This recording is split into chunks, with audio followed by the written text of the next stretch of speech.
Ya, selamat siang semua. Ini adalah lanjutan dari video Netpen saya. Ya, ini tutorial Netpen minggu ke-6, yaitu chapter 12 yang B.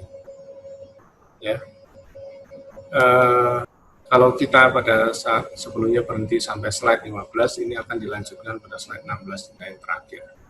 Jadi pada slide ini kita akan menjelaskan, saya akan menjelaskan tentang bagaimana eksperimen itu bisa meraih hasil yang terbaik. Ya. Nah, dalam studi eksperimen itu yang paling penting adalah menjaga konsistensi, gitu ya, tentang kondisi eksperimen itu agar tidak ada variabel lain yang bisa masuk. Yang kedua, bagaimana caranya? Tentu dengan memastikan agar setiap orang itu menerima treatment yang sama. Kemudian yang kedua adalah counterbalancing. Counterbalancing itu adalah upaya untuk mengeliminasi efek-efek yang mungkin terjadi. Nah, itu sebabnya studi itu tidak mungkin satu kalau di dalam jurnal-jurnal eksperimen. Pasti ada studi 1, studi 2, studi 3, dan seterusnya. Tujuannya sebenarnya sederhana, gitu, menunjukkan bahwa betul-betul hanya variabel independen itu yang mempengaruhi. Dan tidak ada variabel lain yang ikut masuk. Ya. Yang berikutnya adalah masalah etika di dalam studi eksperimen.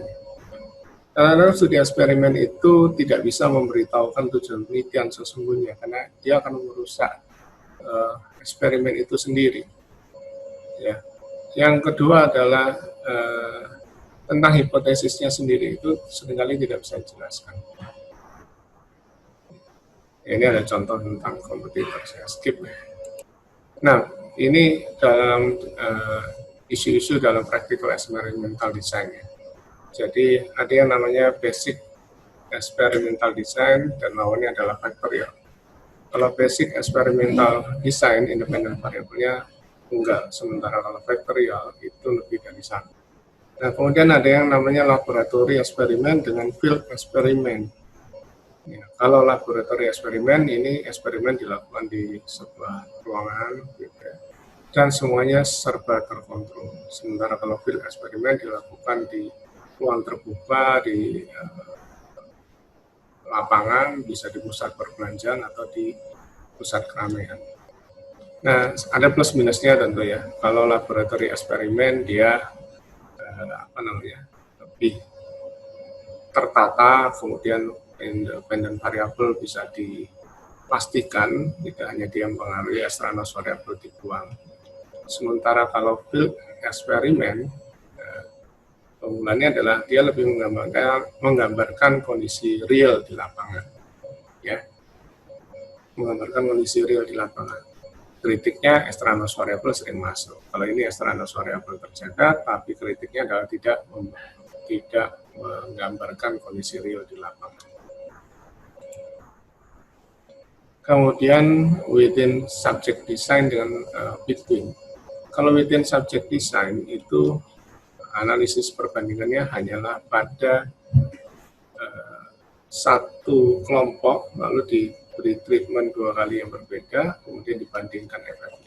Sementara kalau between, dia ada 2 kelompok, dapat treatment masing-masing berbeda, ya, dan kemudian diamati efeknya. Contoh, kalau within ini adalah, kalau between dulu ya, kalau between contoh misalnya ada 2 kelompok, subjek yang kelompok pertama dia diberi iklan, gitu ya, lalu diukur brand awareness-nya. Sementara kelompok kedua tidak diberi iklan, diukur brand awareness-nya. Kalau ditemukan yang pertama lebih tinggi brand awareness dibanding yang kedua, maka itu menunjukkan bahwa brand awareness berpengaruh. Sementara kalau yang within ini saya beri contoh dari penelitian teman saya aja, yang meneliti tentang pengaruh country of origin terhadap preferensi. Ya. Penelitiannya adalah tentang Coca-Cola, gitu ya. Nah, dia sewa tempat di satu kafe, kemudian satu persatu narasumber masuk, atau penelitian masuk ya, satu persatu ya, tidak barengan. Jadi kemudian dia disuguhi gelas Coca-Cola, ada 2 gelas Coca-Cola A dan B, suruh minum, kemudian ditanya mana yang dia sukai. Kemudian disuruh kumur-kumur, minum air putih, kemudian pada tahap berikutnya ditunjukkan 2 kaleng Coca-Cola, diberitahu bahwa Coca-Cola A itu dari Indonesia, Coca-Cola B buatan Malaysia. Kemudian ditanya mana yang lebih dia sukai. 80% lebih sudah penelitian ketika blind test milik Coca-Cola Indonesia dan ketika ditunjukkan kalengnya dipilih Malaysia. Ini menunjukkan bahwa country of origin berpengaruh terhadap preferensi. Nah, cara seperti itu disebut within subject design. Nah, dalam eksperimen ada 2 validitas, internal dan external validity.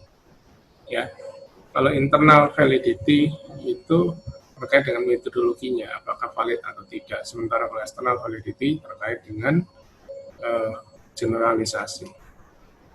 Nah, untuk memastikan ada internal validity, itu harus dilakukan manipulation check. Apakah manipulasi terjadi atau tidak. Nah, ini extraneous variable yang mungkin terjadi di eksperimen. Yang pertama adalah history effect.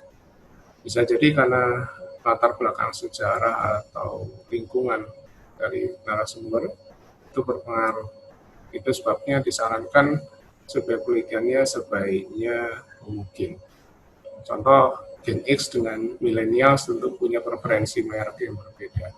Dan logika cara berpikir dan nilai-nilai yang berbeda. Kalau maturation effect ini terjadi efek pendewasaan. Jadi untuk studi yang dilakukan dalam jangka panjang 6 bulan setahun, ada kalanya subjek penelitian mengalami pendewasaan sehingga pilihannya jadi berbeda. Kalau testing effect ini terkait dengan metode testingnya. Jadi contoh di eksperimen teman saya Coca-Cola, makanya subjek penelitian haruskan untuk kumur-kumur minum air putih dulu, ya, supaya testing effect-nya tidak terjadi. Instrumentation effect terkait dengan alat ukur, selection terkait dengan pemilihan sampel, mortality effect ini terkait dengan hilangnya subjek penelitian, bisa karena pindah atau orangnya meninggal. Ya. Nah, external validity terkait dengan generalisasi. Ya.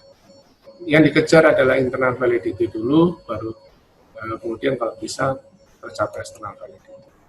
Nah, ini simbol yang digunakan XOR, ex situ eksperimennya, manipulasinya, O itu adalah pengukurannya, kuesionernya, dan R itu random. Kalau pemilihan subjek penelitian yang dipilih secara random, dan memang seharusnya dipilih secara random, maka ditulis R, kemudian pengukuran O dan eksperimen X. Nah, ini contoh kalau one shot design, eksperimen diukur. Ini observe diukur dulu sebelum eksperimen kemudian pengukuran kedua. Nah, kalau di random maka harus ada lambang R di depan. Nah, ada yang disebut complex experimental design, dia ada sistem randomisasi dulu di depan. Nah, ini contoh-contoh aja time series. Ya. Kalau randomized block design dia di random berdasar kelompoknya.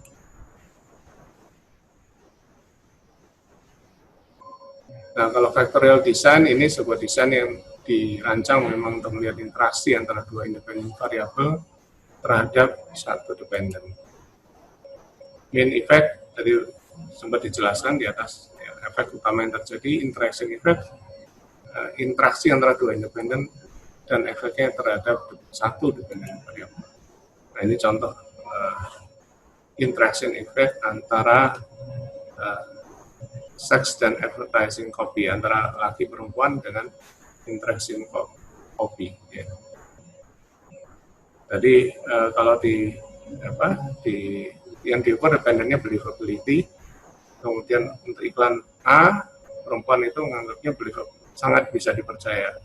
Sementara kalau yang laki menganggap yang iklan B, ya, berarti ada interaksi di sini.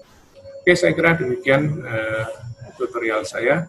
Terima kasih sudah memperhatikan dan semoga bermanfaat. Sampai jumpa di video tutorial lainnya.